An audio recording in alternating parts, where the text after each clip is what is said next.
मध्यकाल में यूरोप और दक्षिण पूर्व एशिया के साथ भारत का व्यापार अनेक मार्गों से चलता था। 1453 में उस्मानिया सल्तनत ने वेनिस और जेनेवा के व्यापारियों का अधिकार था। पश्चिमी यूरोप के देश और व्यापारी भारत और इंडोनेशिया के स्पाइस आइलैंड मसाले के द्वीप के लिए नए और अधिक सुरक्षित समुद्री मार्गों की तलाश करने लगे। स्पाइस आइलैंड मसाले के द्वीप को तब ईस्ट इंडीज के नाम से जाना जाता था स्पाइस आइलैंड को। इस दिशा में पहला कदम पुर्तगाल और स्पेन ने उठाया। 1494 में स्पेन का कोलंबस भारत को खोजने निकला था, लेकिन वह अमेरिका की खोज कर बैठा। 1498 में पुर्तगाल के वास्को डी गामा ने यूरोप से भारत तक का नया रास्ता निकाला, समुद्री मार्ग ढूंढ निकाला। वह केप ऑफ गुड होप होते हुए अफ्रीका का पूरा चक्कर लगाकर कालीकट तक पहुंचा। भारत के कालीकट घाट तक पहुंचा। अब 15वीं सदी के मध्य में अफ्रीका में यूरोपीय देशों ने प्रवेश किया तो उससे भी उसको आरंभिक पूंजी निर्माण का एक मुख्य स्रोत प्राप्त हुआ। अफ्रीकी सोने और हाथी दांत के आकर्षित किया, परंतु बहुत जल्द ही गुलामों का व्यापार अफ्रीका के साथ व्यापार का प्रमुख भाग बन गया। 16वीं सदी में इस व्यापार पर स्पेन और पुर्तगाल का एक अधिकार रहा। बाद में इस पर व्यापारी में डच, फ्रांसीसी और अंग्रेज व्यापारी छा गए। खासकर 1650 के बाद अनेक वर्षों तक हजारों अफ्रीकियों को गुलाम बनाकर वेस्ट इंडीज और उत्तरी दक्षिणी अमेरिका में बेचा जाने लगा। अफ्रीका के तटों पर निर्मूल लोगों से अदला बदली करते थे। अब भारत में भी पुर्तगाल ने कोचीन, गोवा, दमन और दीव में अपने व्यापारिक केंद्र खोले।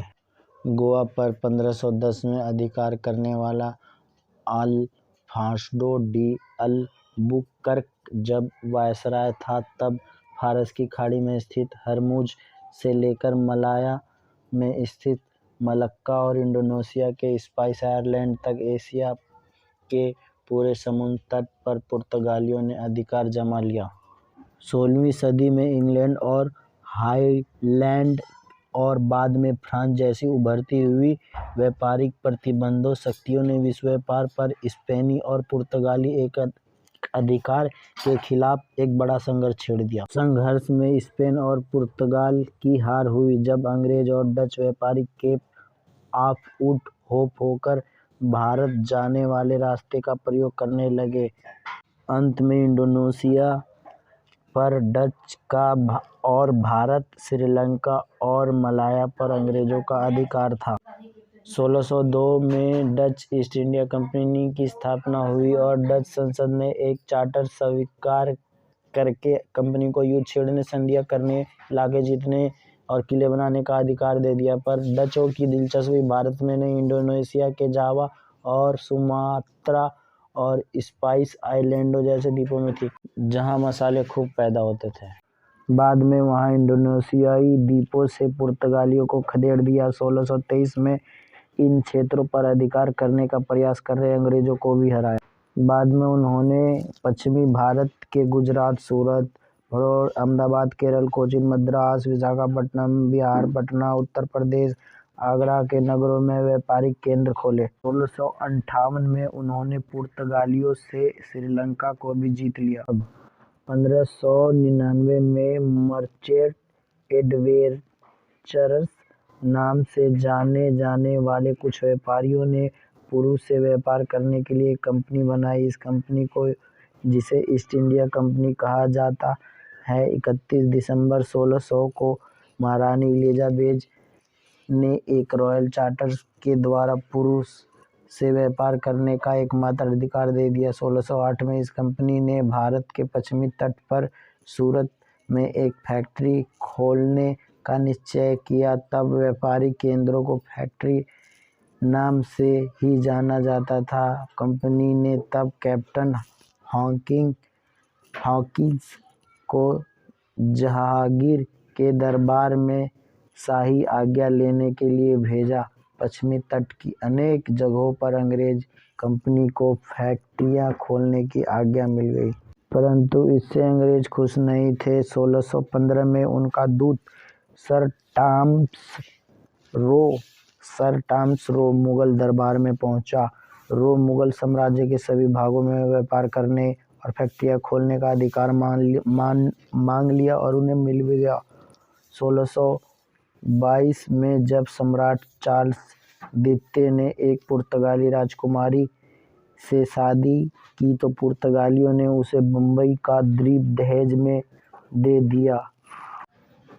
अब इंडोनेशिया के द्वीपों से हो रहे मसालों के व्यापार में भागीदारी को लेकर अंग्रेज अपनी कंपनी की डच कंपनी से ठन गई। इन दो शक्तियों के बीच रह रहकर होने वाली लड़ाइयाँ 1654 में आरंभ हुई।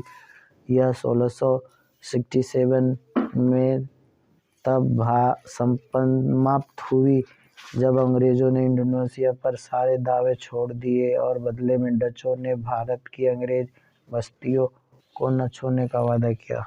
अब आगे कंपनी के व्यापारिक प्रभाव का विस्तार 1600 से 1744 तक।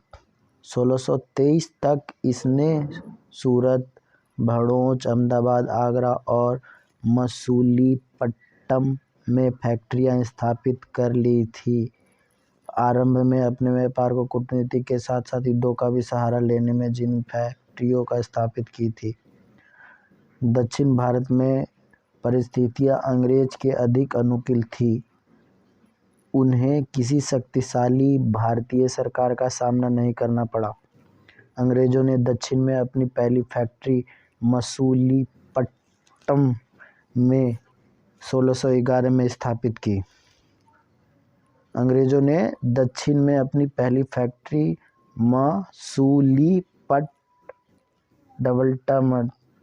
मसूलीपट्टम में 1611 में स्थापित की, पर जल्द ही उनकी गतिविधियों का केंद्र मद्रास हो गया, जिसका पट्टा 1639 में वहां के स्थानीय राजा ने उन्हें दे दिया, पर इस शर्त पर दी कि बंदरगाह से प्राप्त चुंगी का आधा भाग राजा को दिया जाएगा। यहाँ अंग्रेजों ने अपनी फैक्ट्री के इर्द गिर्द एक छोटा सा किला बनाया, जिसका नाम फोर्ट सेंट जॉर्ज पड़ा।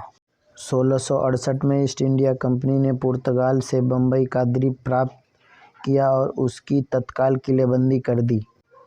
पश्चिमी तट पर कंपनी के हेडक्वार्टर के रूप में सूरत का स्थान जल्द ही बम्बई ले लिया।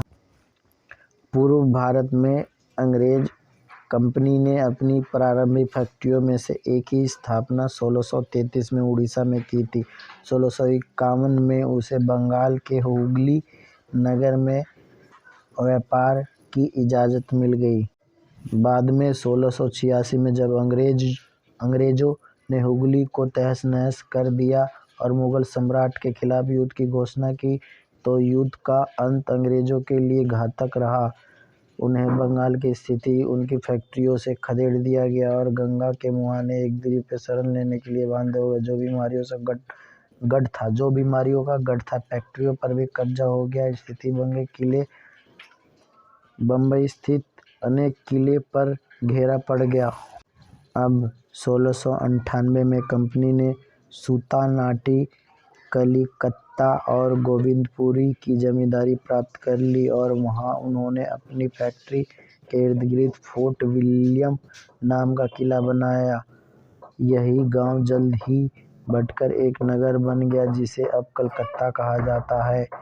1717 में कंपनी ने सम्राट फर्रुखसिंह से एक फरमान प्राप्त किया, जिसमें 1691 में उन्हें प्राप्त विशेष अधिकारों को दोबारा मान्यता दी गई और उन्हें गुजरात और दक्कन तक भी बढ़ा दिया गया था।